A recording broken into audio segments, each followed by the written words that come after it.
Welcome to The Explainer, students and history buffs. Today, we're diving into the absolute, ultimate, high-yield exam review of India's independence struggle. If you're prepping for your boards, or honestly, if you just want a crystal-clear understanding of how this incredibly diverse subcontinent united against colonial rule, you are in the exact right place. So grab your mental notepads because we're going to break down the key movements, the pivotal figures, and all that essential vocabulary you literally need to master this topic. Let's test your active recall right out of the gate. Before we get into the massive nationwide movements, do you remember the exact year Gandhi returned to India, bringing his novel method of mass agitation with him? Think about it for a second. Got it? Well, if you said January 1915, you hit the nail on the head. He arrived from South Africa, having already successfully fought the racist regime over there. Here's our syllabus for today's explainer, mapping out those high-value exam topics we're going to master together. We'll start with the rise of modern nationalism, look at the Jallianwala Bagh tragedy, cover non-cooperation and Khilafat, explore differing strands of rebellion, dive into the civil disobedience movement, and finally, wrap up with legacy and final review. All right, let's jump straight into Section 1, Rise of Modern Nationalism, the Early Satyagraha. Okay, to really understand how the masses were mobilized, we've got to look at the specific tool introduced to the political landscape. And hey, it is absolutely vital to use this specific keyword on your exams, Satyagraha. Now remember, Satyagraha was not passive resistance. This is such a common trap, so don't fall for it. Gandhi insisted it called for intense activity. It was a pure soul force, appealing directly to the oppressor's conscience. The whole idea was that if the cause was true, physical force just wasn't necessary. You weren't seeking vengeance, you were persuading the oppressor to see the truth. Now, tracing this timeline chronologically is really going to help you lock in the sequence of these early pivotal regional struggles. You see, Gandhi didn't just launch a nationwide strike on day one. No, he tested Satyagraha locally first. In 1917, he traveled to Champaran and Bihar to help peasants fighting an oppressive plantation system. Then, in 1918, he organized cotton mill workers in Ahmedabad and supported peasants in Kheda who couldn't pay their revenue because of crop failure and a plague epidemic. Emboldened by these local grassroots successes, well, the stage was officially set for a massive nationwide response. Which brings us to a really dark turning point. Section 2, the Jallianwala Bagh tragedy, April 13, 1919. So the fiercely oppressive Rowlatt Act had just given the British government enormous powers to repress political activities and detain political prisoners without a trial. The heavy military presence resulting from nationwide strikes sets the scene perfectly for what happened next. Amritsar was placed under martial law, and General Dyer took command. On April 13th, a huge crowd gathered in the enclosed ground of Jallianwala Bagh. While some were there to protest, many were just unaware villagers.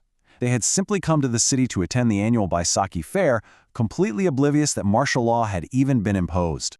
Dyer literally blocked the only exit points and opened fire on the unarmed crowd, killing hundreds. You really want to memorize this chilling justification from General Dyer, quoting his exact intent to produce a moral effect and cause terror and awe makes for a remarkably powerful, high-scoring answer on your exams regarding the 1919 massacre.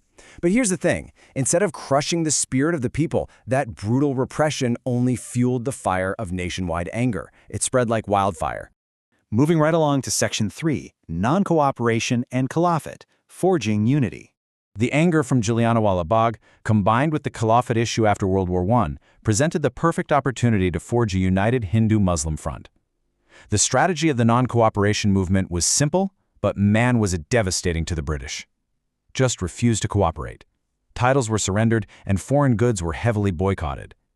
As a result, the import of foreign cloth literally halved between 1921 and 1922. We're talking a massive value drop from 102 crore to 57 crore rupees. Huge bonfires of imported goods lit up the cities, and wearing Indian khadi became this profound, incredibly powerful symbol of resistance. But then, all of this immense momentum came to a sudden, grinding halt. Here is a classic, frequently asked exam question for you. Pause for a second and see if you can recall the specific event that caused Gandhi to hit the brakes and halt the non-cooperation movement entirely in February 1922. Any guesses? The answer is the Chauri Chaura incident. You see, because Gandhi strictly believed in non-violence as the absolute core of Satyagraha, a violent clash at Chauri Chaura, where a peaceful demonstration sadly turned into a violent attack on a police station, well, it forced his hand. He immediately withdrew the movement, deeply fearing it was losing its peaceful discipline and turning violent in far too many places. Let's unpack how different groups saw all this. Section 4. Differing strands of rebellion. What did Swaraj mean? It's fascinating because different social groups absolutely participated in the non-cooperation movement, but they interpreted the call for self-rule, or Swaraj, in entirely different ways based on their own local struggles.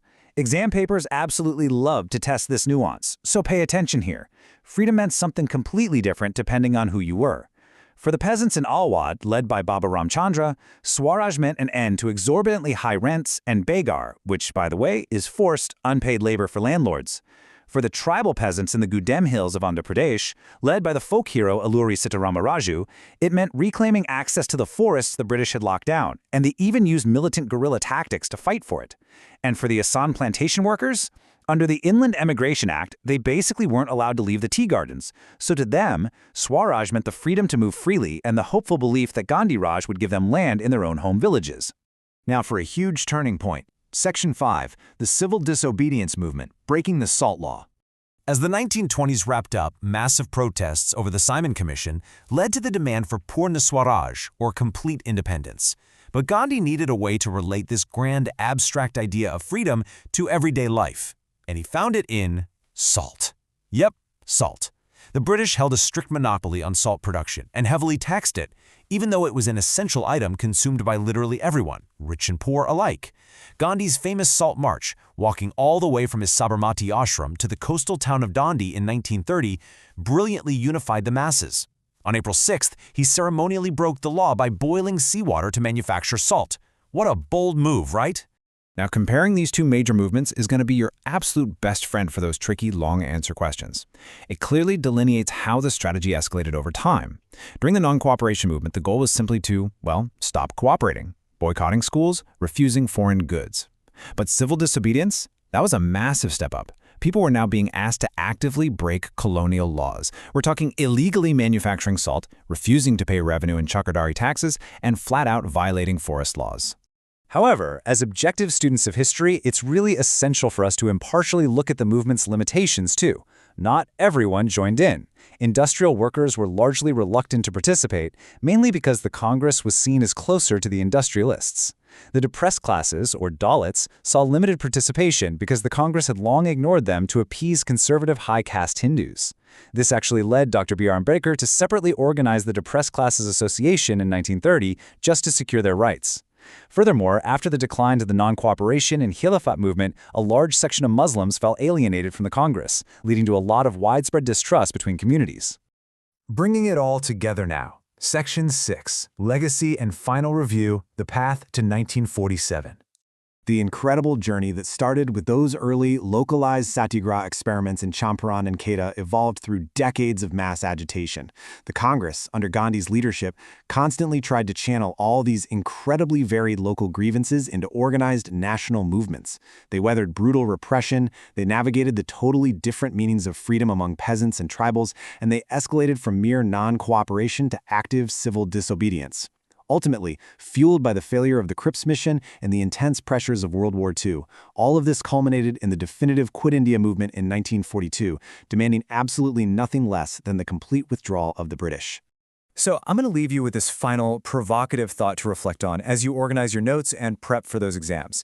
How did a nation with so many different voices, classes, and conflicting interests manage to forge a single, unified path to freedom? The history of Indian nationalism isn't just about a single, flawless march to victory. It was a nation with a million different voices: rich peasants, poor tribals, untouchables, Hindus, Muslims, and industrial workers, all desperately wanting freedom from colonial rule, but experiencing that desire completely differently. Understanding the complex, messy tapestry of these united and sometimes conflicting voices is the true key to mastering nationalism in India. Good luck with your studies, keep synthesizing those facts, and you're going to absolutely crush those exams.